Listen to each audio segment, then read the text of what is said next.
Assalamualaikum warahmatullahi wabarakatuh. Waalaikumsalam warahmatullahi wabarakatuh.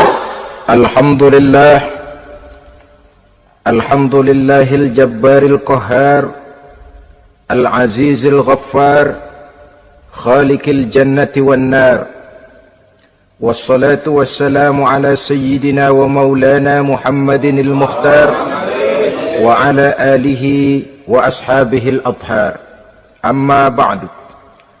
Saudara-saudara kaum muslimin rahimakumullah.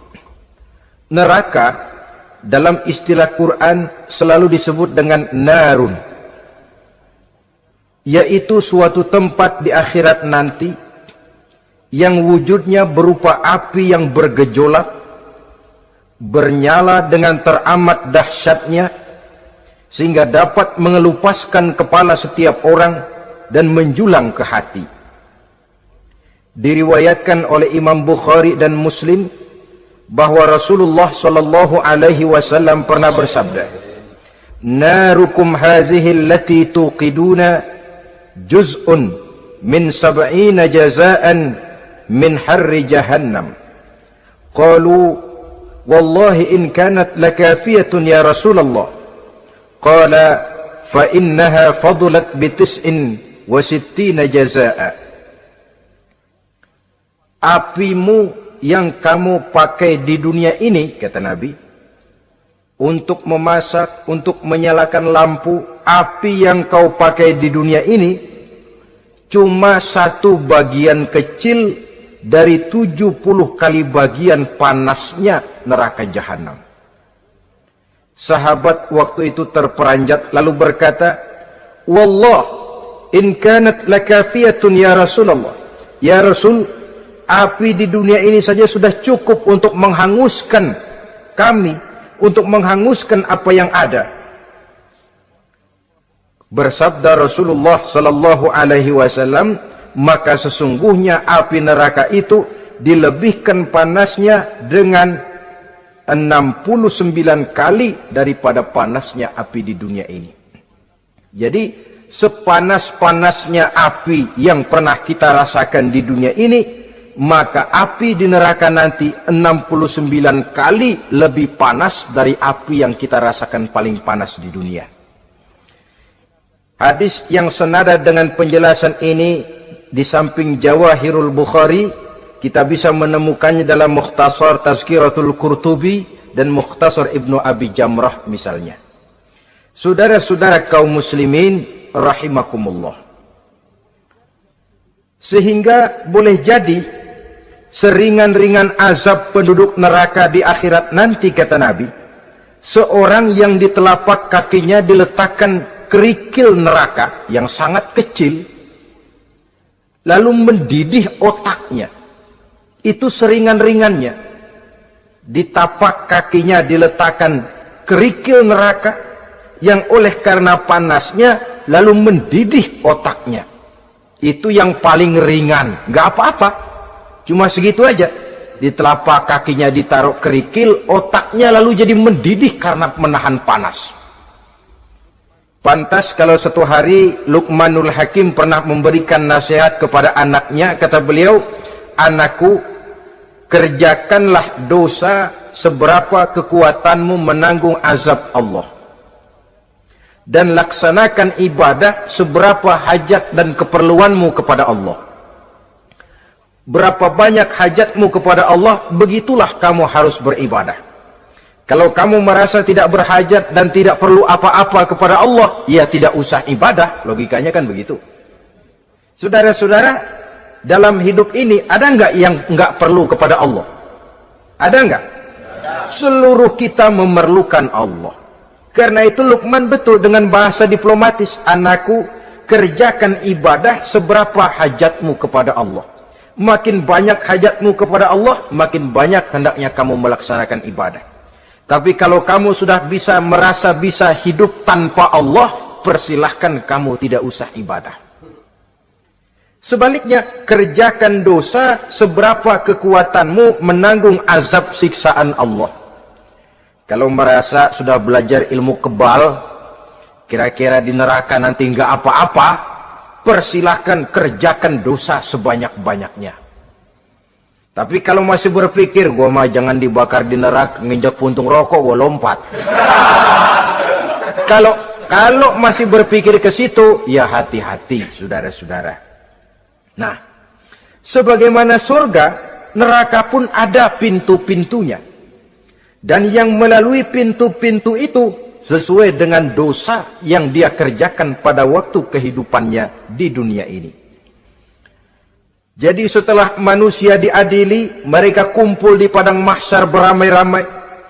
Yang mendapat kitab di tangan kanan, yang selamat dari proses pengadilan, yang sudah nyata lebih banyak kebaikannya daripada kesalahannya, wajah mereka berseri-seri. Tapi yang rapotnya merah, yang timbangannya lebih banyak kejahatannya, mereka mukanya udah pada gulem. Di tengah itulah kedengaran pernyataan dari Allah Subhanahu wa taala, "Salamun qaulan min Rabbir Rahim." Ada ucapan selamat dari Allah, Tuhan yang Maha Pengasih dan Maha Penyayang. Salamun alaikum. Selamatlah kamu wahai orang-orang yang kelak akan sampai ke surga. Yang lulus di pengadilan dapat ucapan selamat dari Allah. Tapi pada saat itu juga Allah mengatakan, "Wamtazul yauma ayyuhal mujrimun." Pada hari ini semua orang-orang yang kurang ajar supaya minggir. Wamtazul yauma ayyuhal mujrimun. Orang-orang yang durjana, kelompok durhaka, para pembuat dosa, misah hari ini, minggir semuanya. Kamu akan digiring ke dalam neraka. Saudara-saudara kaum muslimin rahimakumullah. Baik mereka yang akan menuju surga, baik mereka yang akan masuk ke dalam neraka, sama melintasi satu jembatan yang melintang di atas neraka. Dalam surah Maryam ayat 71 dan 72, walaupun jembatan itu tidak digambarkan secara jelas, tapi kita temukan penjelasan Allah sebagai berikut. Wa inna minkum illa wariduha kana ala rabbika hatman maqdiya thumma nunajjil ladzina taqaw wa nazaru adh-dhalimina fiha jasiyya.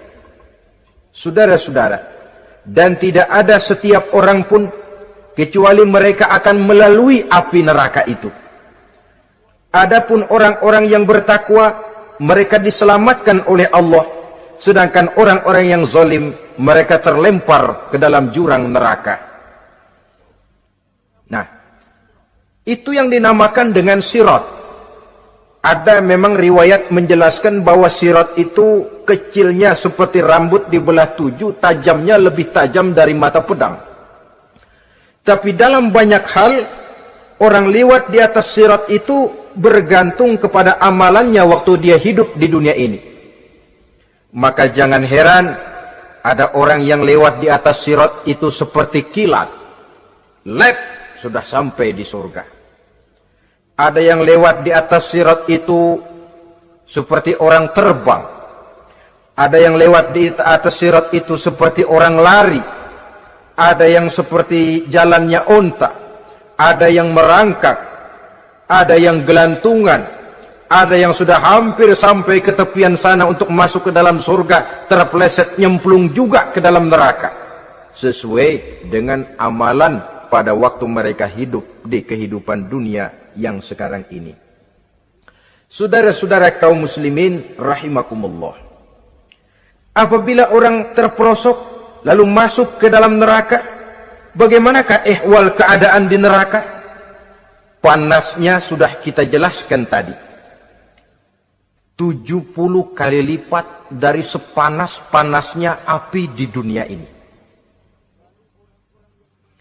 Lalu orang-orang yang masuk ke dalam neraka, mereka juga mendapat pakaian, makanan, minuman, perhiasan.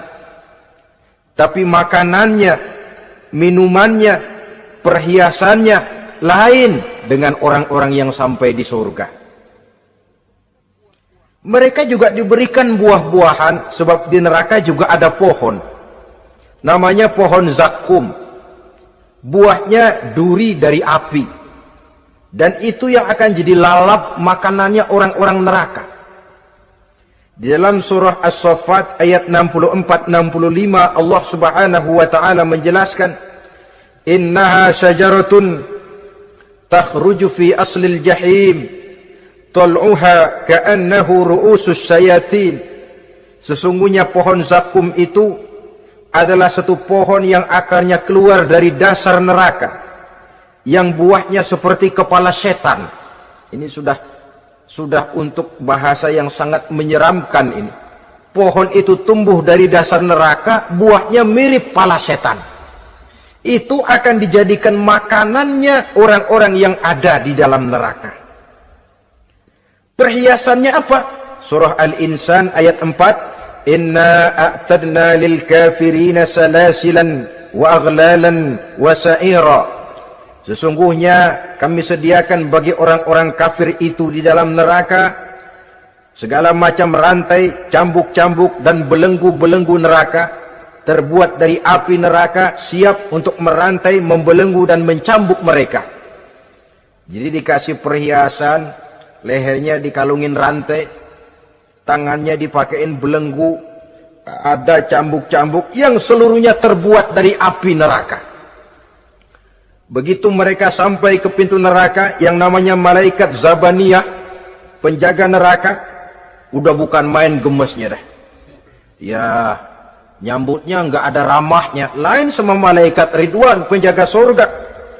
Ramah, murah senyum. Begitu orang mau masuk surga, "Salamun alaikum tibtum fadkhuluha khalidin." Keselamatan atas kamu, sungguh kamu telah beruntung. Sekaranglah masuk kamu ke dalam surga dan kekalah tinggal selama-lamanya di sana. Ramah, murah senyum, selamat datang, selamat tiba di tempat yang penuh kenikmatan. Mari persilahkan. Ini malaikat Ridwan. Malaikat Malik, malaikat Zabaniyah lain lagi. Dia nungguin pabrik. Sadis menerima, matanya melotot. Ini dia. Manusia-manusia kurang ajar yang waktu di dunia sudah datang para rasul, sudah turun agama, sudah datang Al-Quran, tapi belagak pilon. Sini loh. Nih, rantai, belenggu. Lalu dirangkeng, dimasukkan ke dalam neraka. Na'udzubillah, summa na'udzubillah. Saudara-saudara, lalu terpikir oleh kita, kalau begitu panasnya api neraka, sekali lempar orang terus mati dong. Ya enak kalau boleh begitu sih. Begitu dilempar ke neraka terus mati, enak. Ternyata tidak. Kepedihan neraka adalah kepedihan yang kekal dan terus menerus. Tidak satu saat pun orang-orang di dalam neraka pernah merasakan kesenangan. Tidak sesaat pun. Kali semenit kayak ngasok, enggak, terus menerus berada dalam kepedihan yang tiada tara. Al-Quran menjelaskan, kullama nadijat juluduhum baddalnahum juludan ghairaha. Apabila hancur kulitnya, kami ganti dengan kulit yang baru. Supaya apa? Liyazukul azab, biar dia rasain azab. Tuh, rasain dulu. Hancur kepalanya, buletin lagi, hancur kulitnya, bikin lagi, berantakan isi perutnya, disempurnakan lagi, digiling lagi. Terus menerus begitu, tidak sedetik pun penduduk neraka itu pernah mengalami istirahat. Barangkali pakai jam istirahat lumayan, ini enggak ada. Ada bel, keneng, istirahat, azab dicabut. Tidak. Terus menerus dan selalu begitu. Satu detik saja pun mereka tidak pernah istirahat dari siksaan dan azab yang mereka terima. Saudara-saudara kaum muslimin rahimakumullah. Lalu bagaimana keadaan mereka? Ada orang-orang di dalam neraka itu yang dikenakan pakaian dari api neraka. Luar biasa. Dikasih pakaian dinas dari api. Kemudian kepalanya dituangi air yang sedang mendidih, yang dengan tuangan air itu dihancur luluhkan segala isi perutnya dan kulit-kulitnya, Setelah itu mereka dicambuk dengan cambuk-cambuk dari besi. Apabila mereka hendak keluar dari neraka, mereka dicampakkan kembali ke dalamnya dan dikatakan kepada mereka, rasakan siksaan yang membakar ini. Dalam surah Al-Hajj ayat 19 sampai 22 kita bisa simak firman Allah Subhanahu wa taala.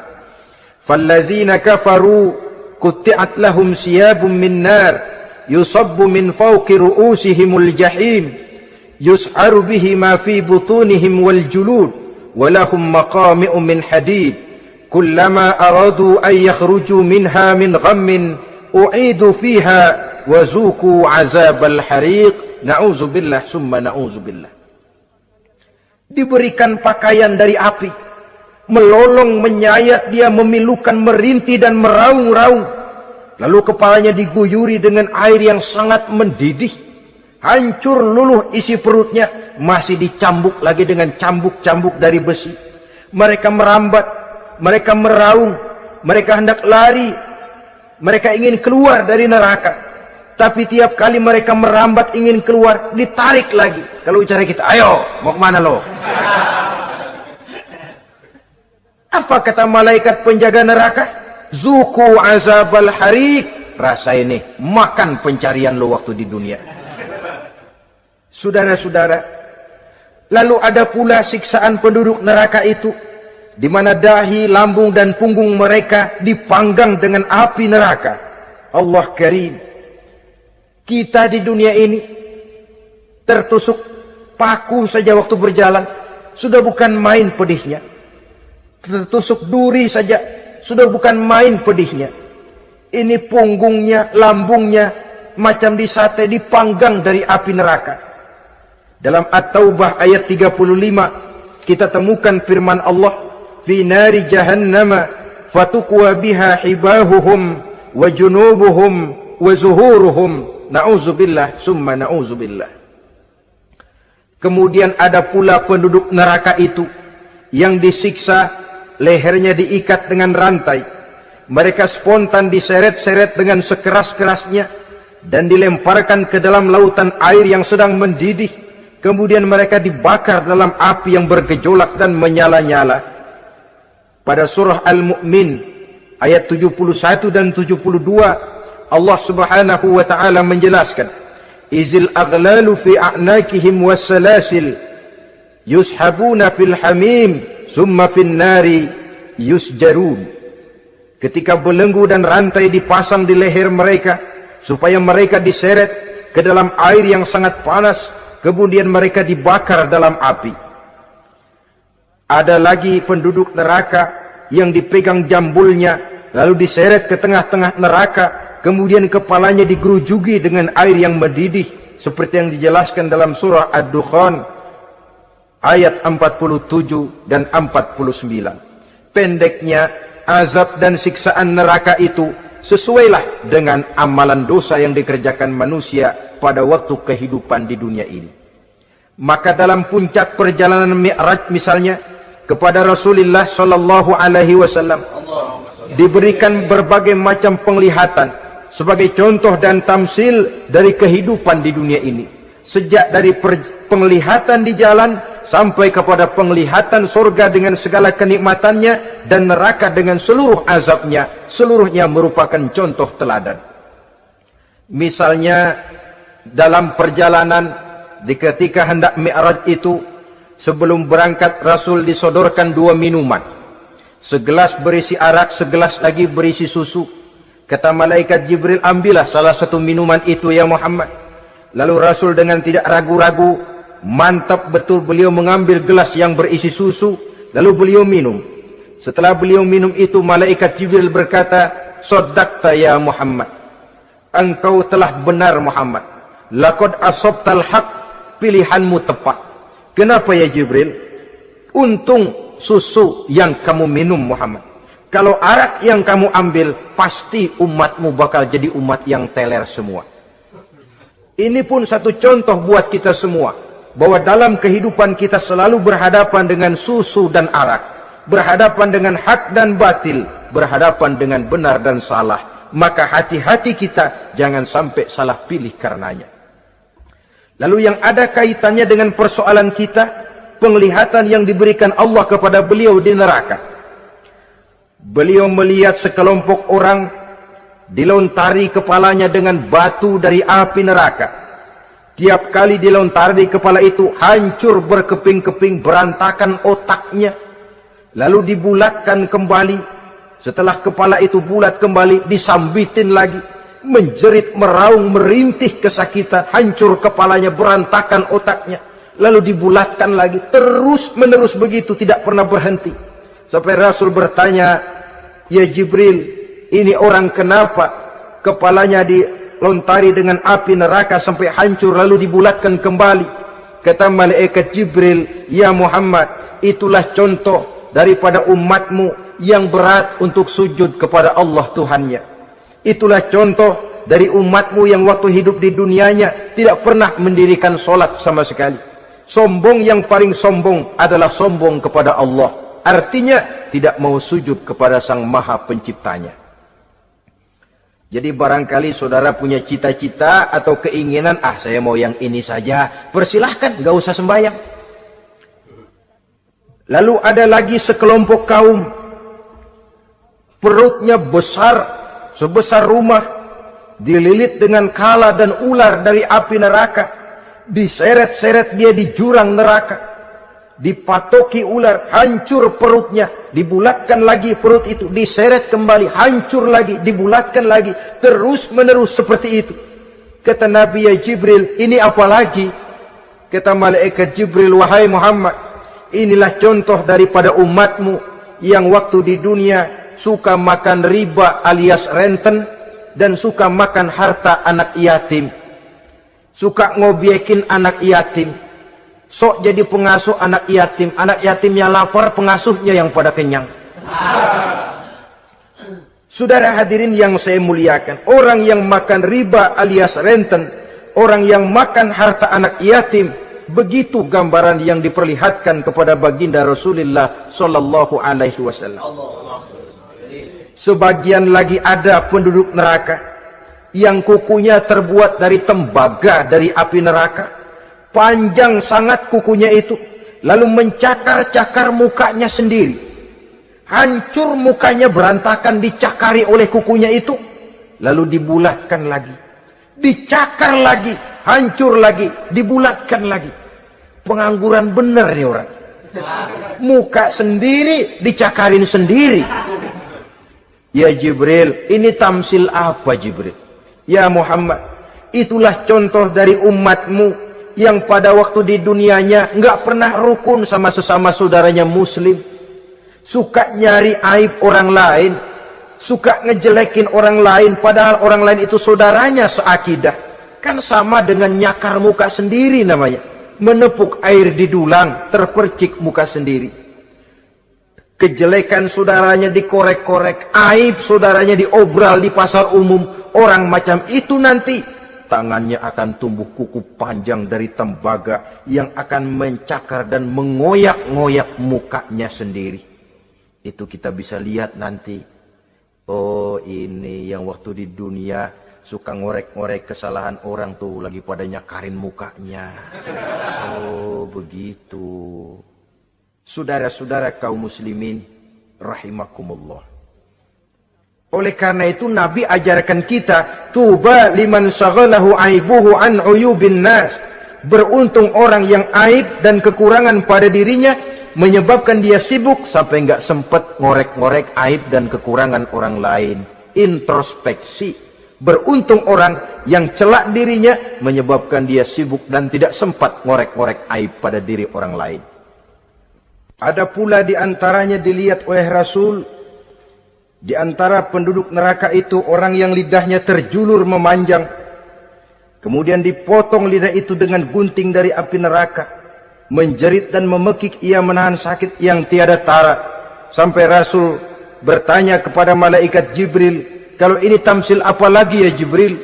Kata malaikat Jibril, "Wahai Muhammad, inilah contoh dari umatmu, orang-orang yang waktu di dunia tidak pandai menjaga lidahnya, suka menggunjing orang, suka memfitnah orang, suka ghibah dan namimah, suka ngomongin orang di belakang yang bersangkutan. maka hari ini lidahnya menjulur menjadi panjang dan dipotong dengan gunting dari api neraka. Lalu Rasul juga melihat sekelompok orang perempuan tergantung rambutnya dari gantungan api neraka, kemudian dipanggang dari duburnya sampai ke atas kepalanya dengan tombak dari api neraka, meraung dan merintih serta mengeluarkan nanah dari kemaluannya. Rasul bertanya, ini apa lagi ya Jibril? Kata malaikat Jibril, inilah perempuan yang waktu di dunia tidak pandai menjaga kehormatan dirinya, ahli zina dan tukang umbar. Saudara-saudara kaum muslimin rahimakumullah, banyak lagi tamsil-tamsil yang dicontohkan dalam puncak perjalanan Mi'raj yang seluruhnya merupakan peringatan bagi kita umat Rasulullah sallallahu alaihi wasallam. Nah, kemudian sekarang marilah kita bicarakan neraka itu satu demi satu. Yang pertama, dan ini yang paling dikenal orang, neraka Jahannam atau naru Jahannam. Siapa yang dijelaskan Allah akan menjadi penghuni neraka Jahannam ini? Pertama dalam surah Al-Ankabut ayat 68. Wa man azlamu mimman iftara 'ala Allahi kadziban aw kadzdzaba bil haqqi lamma ja'ahu alaysa fi jahannam maswal lil kafirin. Adapun orang-orang yang zalim kepada Allah, mendustakan ayat-ayat Allah dan mendustakan kebenaran setelah datang kebenaran itu, bukankah neraka Jahannam merupakan tempat kembali bagi orang-orang kafir? Jadi dalam Al-Ankabut ayat 68 ini dijelaskan, penduduk neraka Jahannam itu pertama adalah orang-orang kafir. Siapa orang kafir? Menurut keyakinan akidah kita, setiap orang di luar Islam adalah kafir. Kemudian yang kedua dalam surah Al-Hijr ayat 42 dan 43, penduduk neraka Jahannam itu, inna ibadi laisa laka alaihim sultanun illa man ittaba'aka minal ghawin wa inna jahannama la maw'iduhum ajma'in. Sesungguhnya hamba-hambaku tidak akan bisa kamu kuasai, hai iblis, kecuali mereka yang mengikuti tipu dayamu. Sesungguhnya neraka Jahannamlah tempat mereka seluruhnya. Kalau kita perhatikan ayat ini, maka penghuni neraka Jahannam yang kedua adalah para pengikut setan. Para pengikut setan dengan seluruh ajaran-ajaran yang dilancarkan oleh setan. Padahal pada saat hendak masuk neraka, setan jelas cuci tangan. Tugasnya cuma bagaimana mencari pengikut sebanyak-banyaknya yang akan nemenin dia di neraka nanti. Tapi pada saat orang digiring ke dalam neraka, setan cuci tangan. Mungkin orang menuntut, setan, gue ngikutin lu, sekarang kenapa jadi kemari? Nah, gue bilang juga apa? Kata setan, gue bilang juga apa, lu kenapa ngikutin? Dan setan ini menebar ranjau dalam segala bentuknya, dengan segala macam caranya. Para pengikut setan yang menjauhi tuntunan agama, memperturutkan hawa nafsunya. Setan membisiki manusia lewat minuman keras, setan masuk manusia lewat judi, lewat zina, lewat kenikmatan yang melalaikan orang dari kehidupan akhirat dan selanjutnya, dengan segala macam jalan. Kadang-kadang dalam ibadah setan juga masuk. Kalau tidak ditimbulkannya takabur, ditimbulkannya sikap ujub dalam diri kita. Timbul rasa diri lebih benar dari orang lain, dan ini jelek. Timbul rasa nganggap enteng orang lain, itu kan ujub, nggak dikelihatannya orang, cuma hatinya aja ngomong sendirian. Kalau gue lihat di kampung ini nggak ada yang kayak gue. Bayangnya kayak ibadahnya kayak udah aing pang paling nak ya di dia. Itu juga bisikan iblis. Dan dia tidak segan-segan mengaku jadi Tuhan iblis itu. Dan ini diceritakan dalam kehidupan Sayyidus Syekh Abdul Qadir Jailani. Ketika beliau sedang ibadah di mihrab dalam masjid, datang seberkas sinar. Sinar itu ngomong, "Ya Abdul Qadir, ana rabbuk." Hai Abdul Qadir, aku Tuhanmu, kata cahaya tadi. Sudah cukup kamu ibadah Abdul Qadir. Sembayangmu udah banyak, puasamu udah banyak, jihadmu cukup. Maka mulai sekarang berhenti dah ibadah. Aku bolehkan kepada kamu segala yang dilarang. Cuma yang didatangi Syekh Abdul Qadir. Sehingga mendengar cahaya tadi ngomong begitu, beliau ambil kasut sendal, disambitnya cahaya tadi, "Izhab ya la'in." Pergi, laknat, terkutuk, iblis kamu. Masa saya disuruh berhenti sembahyang karena hati saya sudah baik? Kalau hati sudah baik lalu boleh berhenti sembahyang, mestinya yang paling dulu berhenti sembahyang Nabi Muhammad, sebab beliau orangnya paling baik. Tapi Nabi hatinya baik, sholat jalan terus, hukum halal haram berlaku. Ini kadang-kadang orang sekarang baru ibadah dikit banget merasa dapat bisikan katanya, wangsit. Ya berhenti sembahyang madep ulun, madep ngudik sembahyang. Bikin ajaran yang aneh-aneh. Nah kalau satu orang boleh dapat wangsit, saya juga boleh dong ngomong dapat wangsit. Saya juga boleh dong mendirikan aliran kepercayaan. Saya ngilang dulu dari kampung saya kira-kira 3 tahun. Saya nyepi di kaki Gunung Salak, pulang piara jenggot, pakai belangkon. Di depan nama saya pakai embel-embel mbah. Saya ngaku dapat wangsit di Gunung Ano, mewahyukan kepada saya ano. Saya cari murid yang fanatik. Saudara-saudara kaum muslimin rahimakumullah, setan membisiki manusia hatta kita sedang ibadah sekalipun dibisikinya. Caranya, mula-mula dia bisikin, lu sembahyang buru-buru dah. Buru-buru dah. Akhirnya apa? Rukuk kita enggak sempurna, sujud kita enggak lengkap, tumakninah kita kurang, bacaan kita tajwidnya enggak kena. Kalau itu bisa kita atasin, kita sembahyang sebagaimana yang seharusnya, dia bisiki lewat jalan lain lagi. Suruhnya yang pendek-pendek aja dah. Atau habis sembahyang udah sigrah, udah jangan pakai wirid, jangan pakai zikir. Dengan segala macam jalan. Dibisikinya was-was ke dalam diri kita. Sehingga ada satu riwayat walaupun dhaif tapi ini baik untuk dijadikan pelajaran. Konon iblis itu kalau subuh keliling dia. Bawa kulit kambing, jarum sama tepung. Ditanya orang, iblis ini buat apa? Oh, kulit kambing. Gunanya tahu nggak? Kalau begitu subuh, sudah muazzin bilang, as-salatu khairum minan naum. Salat lebih baik daripada tidur. Maka ini kulit kambing mulai aku hamparkan buat hamba-hamba Muhammad. Jadi begitu dengar azan, cuma udah bikin anget udah tidur. Kenapa? Kulit kambing belis masuk. Saudara-saudara, lalu kata orang tadi lagi, lah kalau tepung buat apa itu? Oh, tepung. Itu kalau umat Muhammad mau baca Quran, baca kitab, mutola'ah, gua aurin tepung matanya. Biar dia sepet. Makanya kalau sudah ngaji, baca Quran, bawaannya udah ngantuk aja ngantuk. Oh, begitu. Iya. Lah kalau duri paku itu buat apa? Nah, ini duri paku. Kalau umat Muhammad mau hadir di majelis taklim, mau pergi ngaji, mau duduk iktikaf di masjid, gua pasangin paku di pantatnya. Jadi kalau sudah duduk di masjid, kelasat, kleset. Hadir di majelis taklim, kelasat, kleset. Bawaannya mau udahan melulu. Itu duri-duri dan paku-paku yang memang ditebarkan oleh iblis.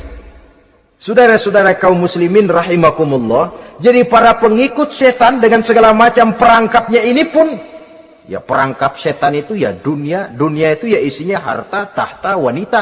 Kan perangkap dunia itu. Harta, tahta, wanita ini sering bikin orang buta. Perangkap dunia dan merupakan perangkap setan sekaligus. Nah, yang ketiga, penghuni neraka jahanam adalah para pembuat dosa, orang-orang yang durhaka.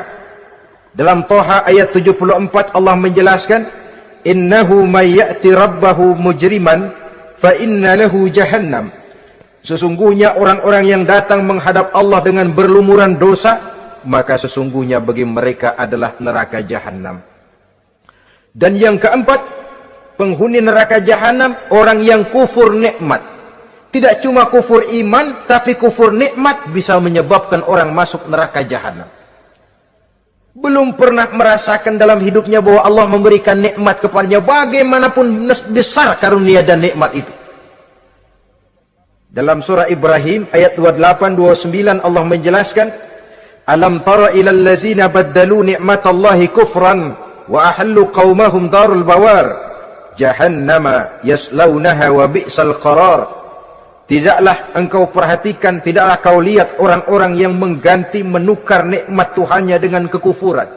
Diberikan nikmat berupa Islam, digantinya dengan kekufuran. Dia tidak tahan kesengsaraan dunia lalu memilih kesengsaraan akhirat. Padahal kesengsaraan akhirat lebih abadi dari kesengsaraan dunia.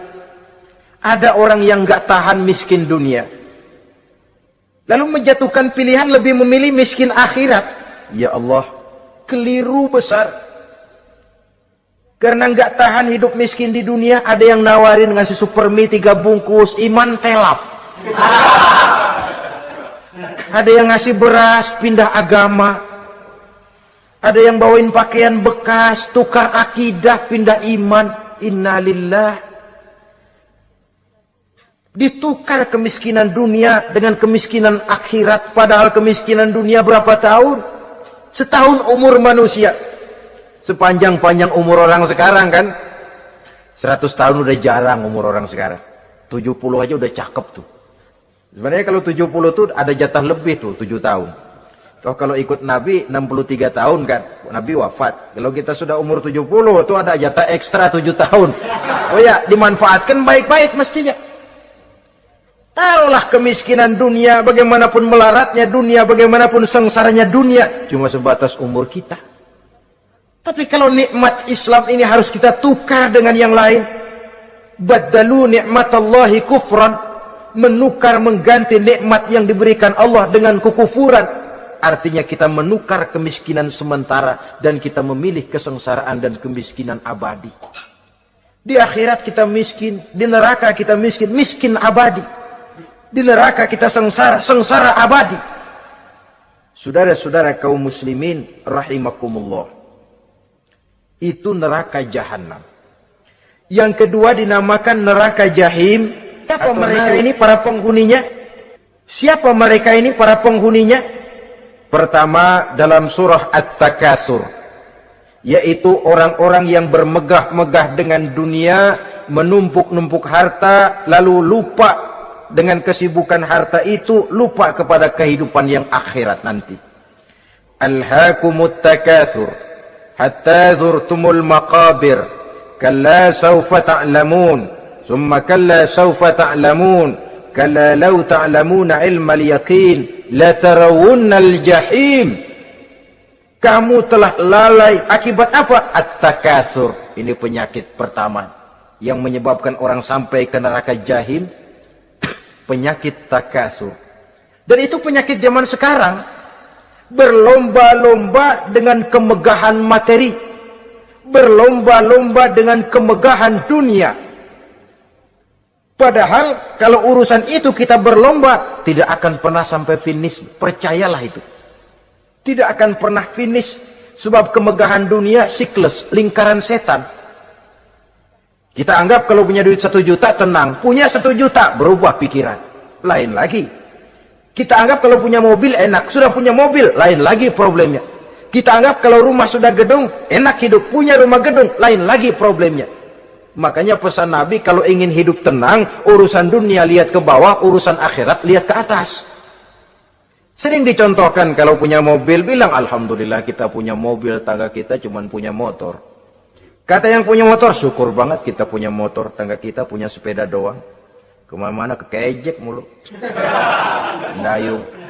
Kata yang punya sepeda, Alhamdulillah kita punya sepeda, tetangga kita cuma jalan kaki, kemana-mana ngetuk mulu. Kata yang jalan kaki, Alhamdulillah masih bisa jalan, tangga kita sebelah lumpuh bertahun-tahun gak kemana-mana. Kata yang lumpuh, Alhamdulillah masih hidup, tangga kita kemarin mati gak balik lagi. Itu dalam urusan dunia. Sehingga sifat takatsur ini hilang. Tapi urusan akhirat lihat ke atas. Kalau dia begitu sibuknya bisa jaga sholat, kenapa saya tidak? Kalau dia hidupnya sederhana, rajin sedekah, kenapa saya yang lebih kok enggak sanggup? Kalau dia bisa baca Quran, kenapa saya enggak? Lalu timbul gairah ingin mencontoh. Mencontoh orang dalam urusan ibadah menimbulkan ketenangan jiwa. Dan itu ada garis finishnya. Tapi kalau yang lumpuh lihat yang bisa jalan lihat yang naik sepeda, yang sepeda punya lihat motor, sudah punya motor lihat mobil, lihat pesawat terbang, lihat kereta api. Kapanlah awak nih mau bersyukur? Yang ada kurang saja, padahal nikmat itu tidak pernah berhenti. Bukan dilarang orang kaya, tetapi perlombaan memperkaya diri itu yang dilarang. Karena kalau sudah perlombaan namanya jor-joran sifatnya. Prinsipnya tujuan menghalalkan cara ini yang dijaga oleh agama. Saudara-saudara, selain penyakit takasur yang menyebabkan orang sampai ke neraka jahim, juga perbuatan durjana. Dalam Al-Infitor ayat 13-14, innal abrara lafi na'im wa innal fujjara lafi jahim. Orang-orang yang berbakti, berbuat kebajikan, mereka akan mendapatkan neraka surga naim. Tetapi orang-orang yang fujar, durjana, kurang ajar, durhaka, lafi jahim, mereka akan mendapatkan neraka jahim. Lalu siapa lagi penghuni jahim itu? Orang-orang yang menentang dan menantang ayat-ayat Allah. Wallazina sa'au fi ayatina mu'ajizin ulaika ashabul jahim. Dan orang-orang yang berusaha menantang ayat-ayat Allah sehingga melemahkan orang-orang yang mau mengikuti rasul-rasul Allah. Menantang ayat Allah dan membuat lemah orang yang mengikuti rasul, melemahkan semangat orang yang mau mengikuti khitah dan perjalanan rasul. Lu mau bangun masjid, iya. Berabe, berat, jangan. Jangan aja kapok. Majelis taklim, pahit. Ngaji, berat, melemahkan ini. Sudah dia rusak, merusak lagi. Kalau rusak kan cuma sendirian. Ini tidak, sudah rusak, merusak. Mu'ajizin, melemahkan orang-orang yang mau mengikuti ayat-ayat Allah. Dan itu tidak jarang zaman sekarang ini. Orang yang melemahkan semangat kita dalam berjuang menegakkan kebenaran. Kita yakin Islam agama yang benar, kita yakin Islam agama yang sempurna. Ada saja orang yang melemahkan semangat kita, yang berteori bahwa ada ayat-ayat Quran yang tidak relevan lagi dengan situasi dan kondisi, yang berteori bahwa Nabi Muhammad cuma sebagai manusia biasa yang tidak terlepas kemungkinan dari salah. Pendeknya melemahkan nilai-nilai semangat kita untuk memperjuangkan Islam ini. Ini pun termasuk mu'ajizin. Mereka akan menemukan nanti di akhirat kapling di dalam neraka yang dinamakan neraka jahim. Na'udzubillah summa na'udzubillah. Yang ketiga, saudara-saudara, di antara nama neraka itu adalah neraka hawiyah. Siapa penghuni neraka hawiyah ini? Dalam surah Al-Qari'ah ayat 8-11 dijelaskan secara simpel, wa amma man khaffat mawazinuhu fa ummuhu hawiyah. Adapun orang-orang yang ringan timbangan kebaikannya, maka tempatnya adalah neraka hawiyah. Artinya, orang ini lebih berat timbangan kejahatannya, sedikit kebaikannya, sehingga jadi ringan di timbangan akhirat nanti. Salat, puasa, zakat, tapi dosa yang dikerjakan masih lebih banyak ketimbang kebaikan yang dikerjakannya itu. Maka orang semacam ini apabila tidak mendapat syafaat, maka dia akan masuk ke dalam neraka yang namanya neraka hawiyah. Lalu yang keempat, neraka wail. Dalam surah Al-Ma'un ayat 1-7, garis besarnya yang mendapat neraka wail adalah para pendusta agama. Siapa sih pendusta agama itu? Ara'aital ladzi yukazzibu biddin. Tidakkah kamu lihat siapa orang-orang yang mendustakan agama? Mendustakan agama. Beragama tapi bohong. Salatnya bohong, hajinya bohong, puasanya bohong. Mendustakan agama. Siapa mereka? Fadzalikal ladzi yad'ul yatim. Pertama, orang yang suka menghardik anak yatim. Anak yatim yang lemah, anak yatim yang tidak berdaya, yang hidup dipayungi kemiskinan dan kekurangan, bukan ditolongnya, malah dihardiknya. Jangan lupa, saudara yang sudah 2-3 kali pergi ke Makkah, saudara yang khusyuk dalam sujudnya, saudara yang mantap dalam puasanya, mungkin saja bisa terhalang masuk ke dalam surga. Karena di samping rumah saudara ada anak yatim merintih menahan lapar dan haus. Saudara tahu, saudara mampu, tapi saudara diam saja tidak mau mengulurkan tangan. Mungkin itu yang akan mengganjal saudara untuk masuk ke dalam surga. Wala yahuddu ala ta'amil miskin. Mereka membiarkan fakir miskin, tidak memberikan makan. Kemudian fawailul lil musallin. Mereka juga melalaikan solat. Allazina hum an solatihim sahun. Allazina hum yura'un. Mereka juga riak di dalam amalnya. Saudara hadirin kaum muslimin rahimakumullah. Melalaikan solat, kemudian riak dengan amalnya, termasuk amalan solatnya. Kalau jadi imam, bahasanya dibuat sepasih-pasihnya, surahnya yang panjang-panjang, paling pendek sabihis sama wadduha. Tapi kalau solat sendirian cukup qul huwallahu ahad sama inna a'tainakal kautsar. Hilang lagi nilai keikhlasannya. Dan terakhir, mereka enggan untuk membayar zakat. Yang memenuhi ciri-ciri inilah yang dikatakan sebagai pendusta agama. Menghardik yatim, membiarkan fakir miskin, melalaikan solat, riya, dan enggan membayar zakat. Mereka divonis mendapat neraka wail. Seperti dalam surah Al-Ma'un ayat 1 sampai dengan 7. Saudara-saudara kaum muslimin rahimakumullah. Yang kelima, neraka sa'ir. Neraka sa'ir ini pertama buat mereka yang memakan harta yatim. Kalau tadi tidak mau membantu, ini malah membantu tapi tujuannya malah ngobyekin anak yatim. Mereka yang memakan harta yatim dalam An-Nisa ayat 10. Innal ladzina ya'kuluna amwalal yatama zulman innama ya'kuluna fi butunihim nara wa sayaslawna sa'ira. Sesungguhnya orang-orang yang memakan harta anak-anak yatim dengan zalim, mereka sebenarnya telah memakan neraka, memasukkan api neraka ke dalam perutnya. Mereka akan dilontarkan ke neraka sa'ir. Selain itu, orang-orang yang mengingkari apa yang diturunkan oleh Allah Subhanahu wa taala, mengingkari kebenaran Quran, mengingkari Rasul, pendeknya mengingkari Islam, dijelaskan dalam surah Luqman ayat 21. Yang keenam, saudara-saudara, yang dinamakan dengan neraka lazo namanya. Pertama, untuk pembangkang dan orang yang menjauhi agama. Yang kedua, orang yang berpaling dari kebenaran.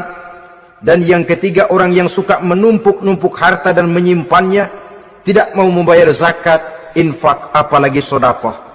Ini kita temukan penjelasannya dalam surah Al-Ma'arij ayat 15 dan 17.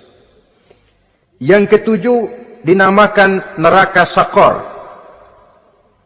Siapa penghuni neraka Sakor ini? Pertama, orang yang tidak pernah sholat.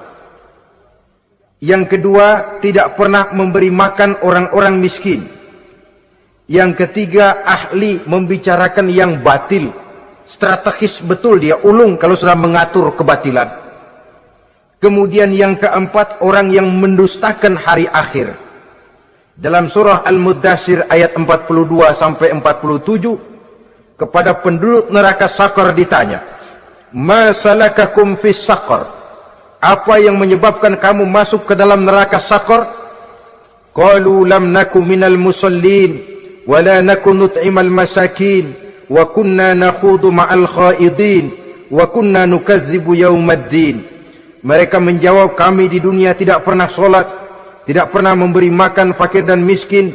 Kami selalu berkumpul dengan orang-orang yang batil dan membicarakan kebatilan, dan kami mendustakan adanya hari akhir. Yang kedelapan, yang terakhir adalah neraka Khutamah. Ini diperuntukkan bagi para pengumpat pencela, para penghina orang lain, mencari aib saudaranya, kemudian juga mereka menumpuk, menghitung-hitung harta, lalu kikir dan bakhil dengan hartanya itu. Dalam surah Al-Hujurat ayat 11-12, kemudian surah Al-Humazah ayat 1 sampai dengan 7, kita temukan penjelasan itu. Pada akhirnya saudara-saudara, kalau penduduk surga mereka kekal di dalamnya, maka penduduk neraka ini ada dua macam. Ada penduduk musiman, ada penduduk permanen. Kalau yang namanya penduduk permanen itu sudah punya paspor KTP itu. Memang penduduk permanen itu mereka yang kekal selama-lamanya di dalam neraka. Mereka lah orang-orang musyrik dan orang-orang kafir, termasuk orang-orang munafik. Bahkan lebih dahsyat lagi yang namanya munafik. Kata Allah, innal munafiqin fid darkil asfal minan nar. Orang munafik itu berada di dasar jurang neraka yang paling bawah, keraknya neraka. Saudara-saudara, adapun penduduk yang semi permanen, ia masuk neraka buat sementara saja, sekedar dengan dosa-dosa yang dikerjakannya. Mereka adalah orang-orang mukmin yang asli, orang-orang Islam yang waktu di dunianya berbuat dosa. Mereka masuk ke dalam neraka, menerima azab sesuai dengan dosa yang dikerjakannya. Setelah itu mereka akan diangkat dari surga untuk ditempatkan di dalam, mereka akan diangkat dari neraka untuk ditempatkan di dalam surganya Allah Subhanahu wa ta'ala. Seperti banyak dijelaskan dalam hadis-hadis sahih yang diriwayatkan oleh Imam Bukhari dan Muslim. Nah, inilah sekelumit tentang neraka dan calon-calon penghuninya. Mudah-mudahan Allah jauhkan kita, Allah jauhkan anak cucu kita, amin. Allah jauhkan seluruh keluarga kita, amin. Dari neraka dan dari azab neraka. Amin. Terima kasih dan mohon maaf. Wassalamualaikum warahmatullahi wabarakatuh. Waalaikumsalam warahmatullahi wabarakatuh.